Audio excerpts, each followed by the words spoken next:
Happy Saturday, everyone. Woo, it's coming, it's coming. Here we go. Well, we have a little chipper, but it's two movements, so it's a little couple of chippers. So I'm looking forward to this one. I like this one. I've done this one a couple times, but I hope you guys enjoy it as well. So what we got before we get to the workout, we have a nice little chunk of work here. Dynamic triangle, 3 to 5 a side, windmill, 3 to 5 a side, calf raise for 30 seconds, and a narrow squat for 5. This is going to be a great piece to get you prepped for today's work set, and also kind of stretch out the body from what we've been doing for the past couple days. So take advantage of this, give yourself what you need out of this, really work on opening things up and making sure things feel okay today before moving into the skill work and the skill building that's to come. So take your time here, and then we'll move down to the bottom piece, which is a bunch of dumbbell work. We're going to do a dumbbell deadlift for 3, dumbbell hang power clean for 2, dumbbell power clean for 1, dumbbell push press for 3, and then we're going to do it on the other side if you're using a single dumbbell, or 2 dumbbells, just go once through. And you're going to finish off some lateral ski plus high knees, so you get a little bit of jumping work, a little bit of work on that changing direction, and just seeing where it takes you to get that heart rate and those legs kind of fired up a little bit more.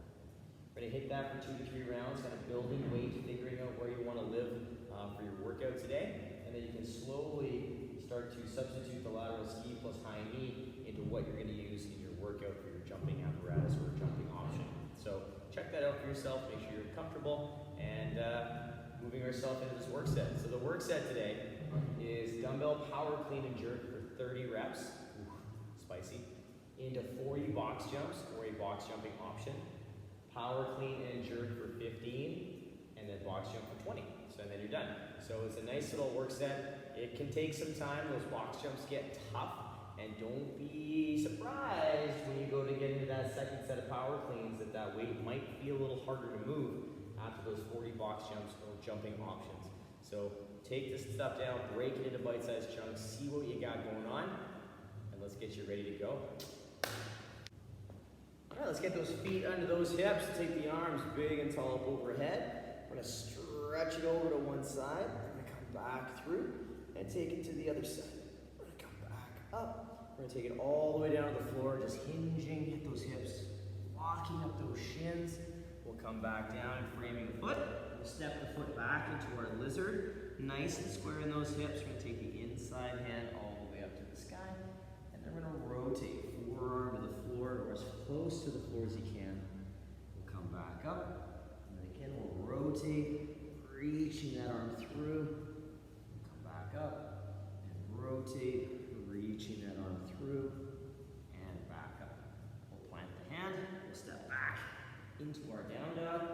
In this down dog, we're just going to set our shoulders nice and stable and walk those heels nice and slow, just making sure we're waking up those calves for what's to come. So keeping it dynamic, we don't want to hold the heel down for too long. We just want to make sure that we're moving nice and smooth. We'll come back into the plank. We'll step the other foot up. Nice and set in those hips. We'll take that inside hand all the way up, and we'll rotate, reaching that arm through. We'll come back up, and reach that arm through, and back up, and reach that arm through, and back up. Planting that hand, we'll step back into our down dog again, just setting those shoulders once more, and walking those heels nice and steady. Moving casually, nice and easy. Then we'll come back into our plank, pushing the floor away. We'll tiptoe those feet up. Nice forward fold, and roll that body all the way up. Big stretch. Little reach. Little reach. Come on down. Now, if there's anything else that you need to do for your body to get it prepped and ready, please take the time to do so. Pause the video, rock it, and then come back and follow along with what we're going to do next. We're going to work through the dynamic triangle and a little bit of T-spine work. Our first phase of warm-up, what we're going to play with is that dynamic triangle. So we're going to get our feet into kind of our sumo stance.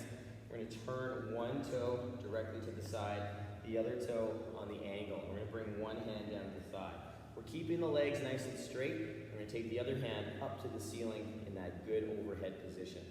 We're going to draw the hip back of that back heel as we slowly come down with that torso, keeping that arm arm up to the ceiling the entire time, and then as we come back up, focusing on keeping that arm up towards the ceiling the whole time. So again, the initiation of this movement is all through the hips. So that hip is what pulls back into that heel, into that leg, and that's what's going to allow our body to start that kind of hinge pattern as we start shifting and sliding down that shin. So take your time with these. The slower the better. It's a beautiful movement. You can really focus on your balance. You can focus on that nice space through the legs, through that side body, and just take your time with that movement set. Afterwards, we're going to kind of get a little more aggressive with that T-spine rotation, and we're going to keep our feet in our sumo stance, and we're going to go through our windmill. So our windmill, I'm going to take one hand up to the sky, just like it was in the dynamic triangle, and I'm going to really focus on keeping this arm set. I'm going to push the other hand down towards the floor, and I'm going to take my hips slightly back, and then as I pull them back, I'm going to start to rotate through that low rib. As I keep that arm up to the sky, I'm going to take my other hand down as close to the floor as I can while maintaining that good shoulder position. So we really want to make sure that we're focusing on that good rotation and focusing on that shoulder staying put. All right, so making sure that it's not rotating on its own accord. It's moving and changing orientation because my upper body is rotating towards that other direction.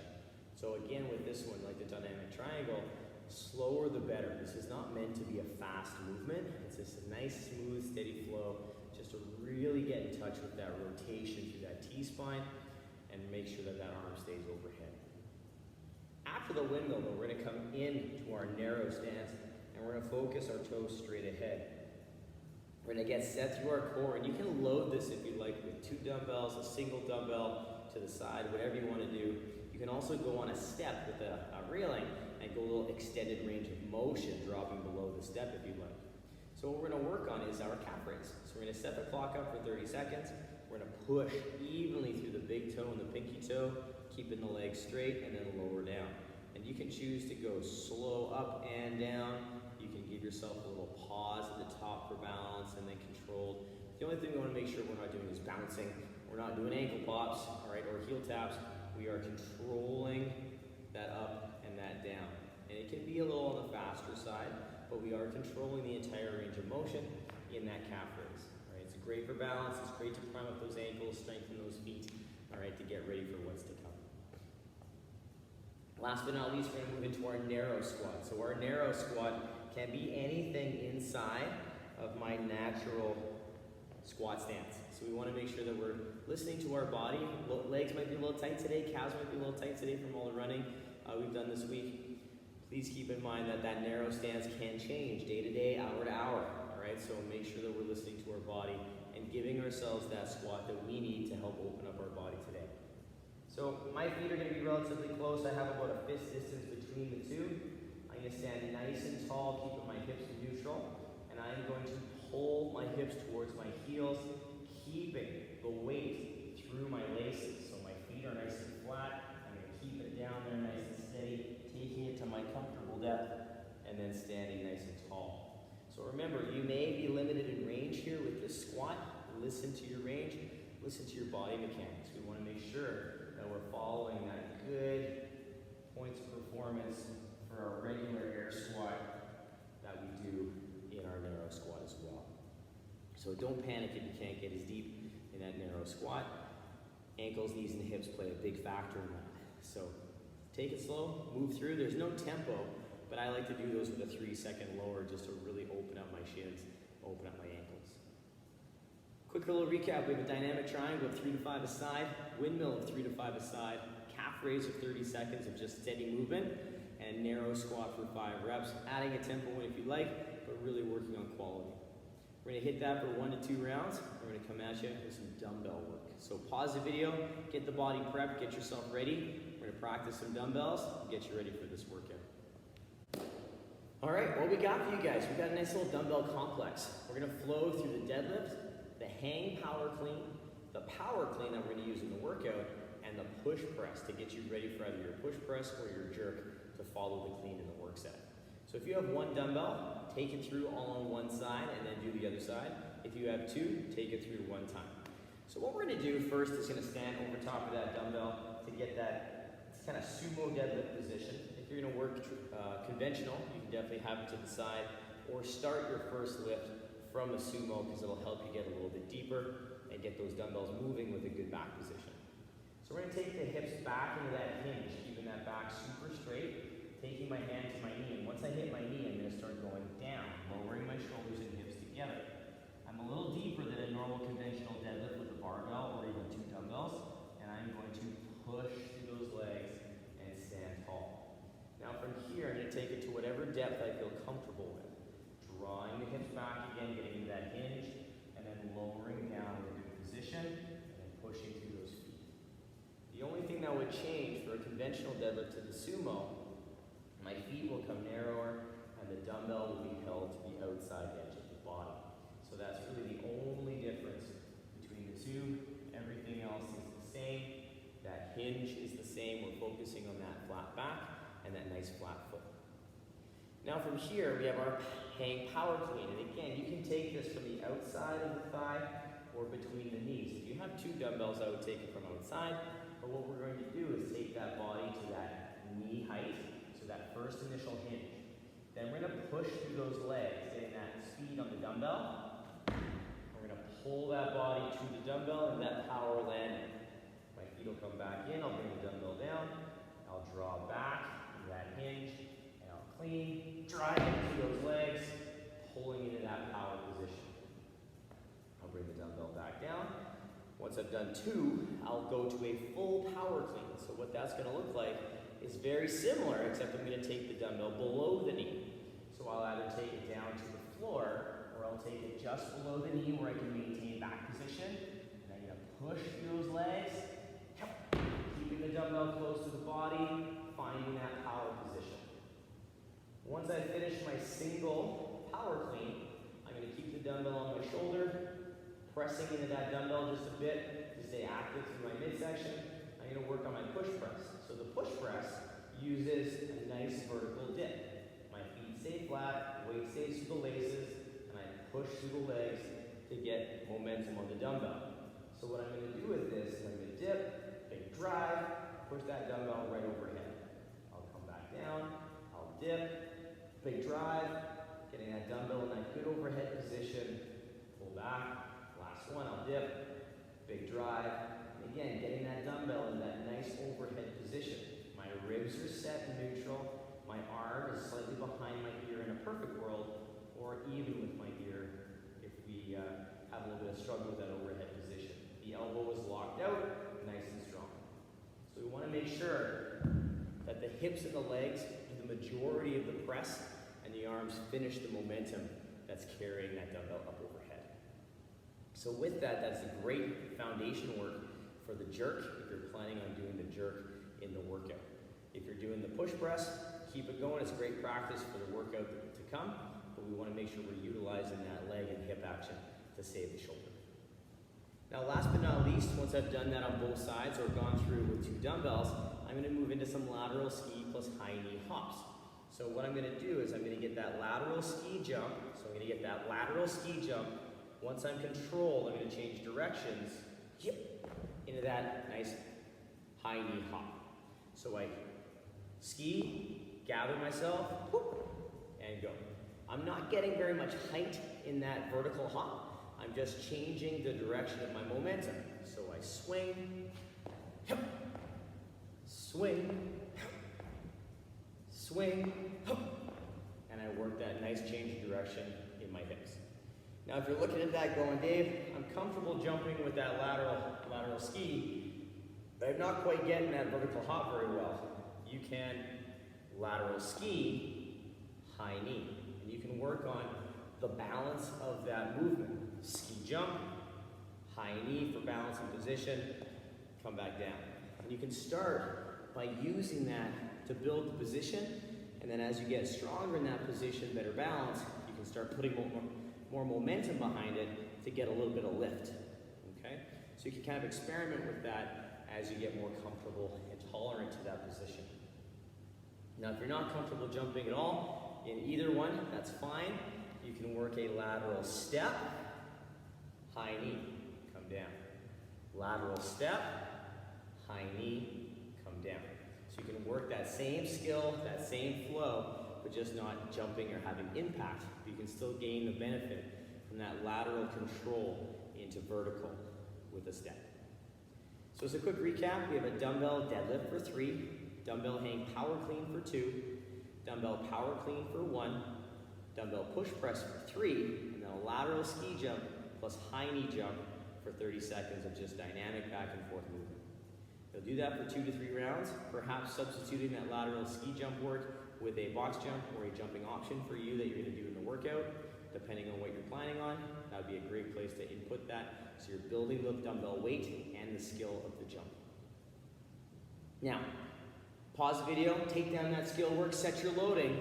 We're going to talk about the movements in the workout and get you fired up and ready to go.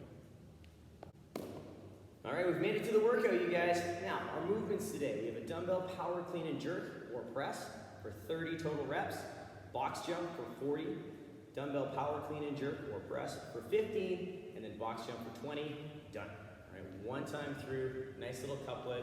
We're gonna rock it, have some fun with it, and see where it takes us.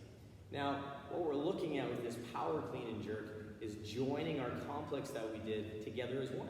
So what I'm gonna do is I'm gonna bring this dumbbell out into my floor space. I'm going to do a sumo variation because I only have a single dumbbell. But what we'll do is we'll get ourselves down in that set position. I get ready, I clean the dumbbell, I stand, I push press, or I jerk. So with the jerk, I get the same dip, I get the same drive.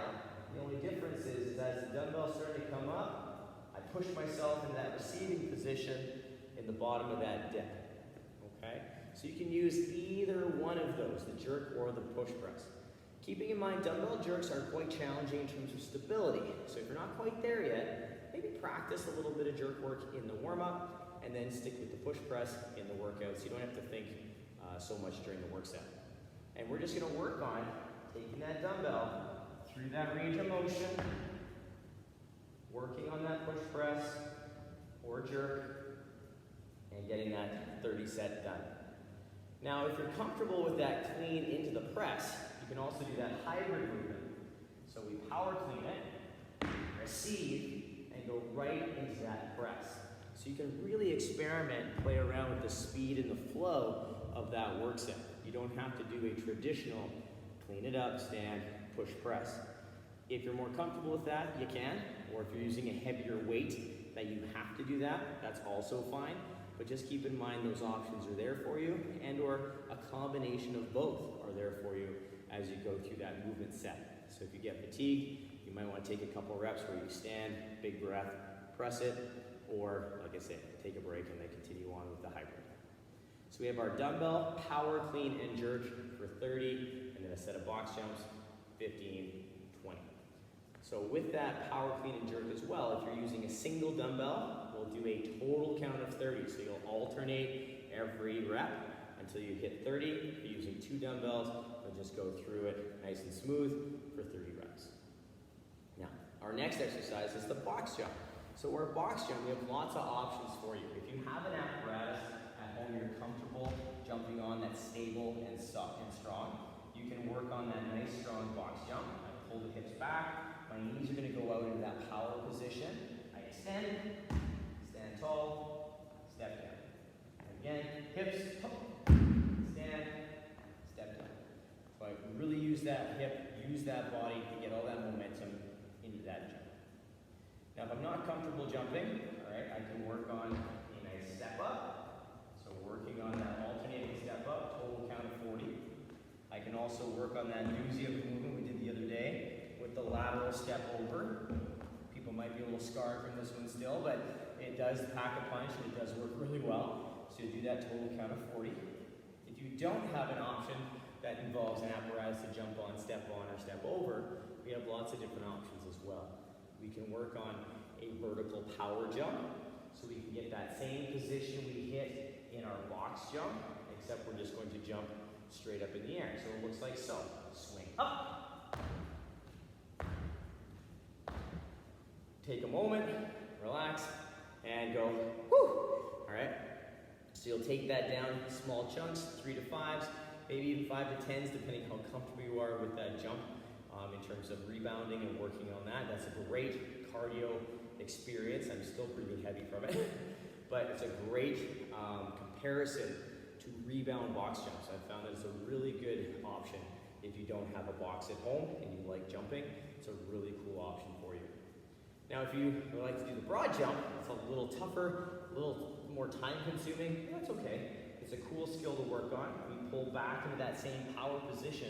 Instead of jumping up, we jump forward, and we jump horizontal. So the big thing here, moving across the floor, make sure you have space and make sure we're landing in that good power position that we take off from, so we land and absorb the impact. I'll have some other options on the bottom of the workout description, but those are three of my favorites, we'll say, with apparatus and without. So pick the one you want to work on that's going to help you get that jump nice and solid and get that good conditioning piece in there. Now again, as a quick recap, we have a dumbbell power clean and jerk for 30, box jump for 40, dumbbell power clean and jerk for 15, box jump for 20, done and done. So I hope you have fun with this one, you guys. It's a good work set. It's a gasser, but I hope you really enjoy it.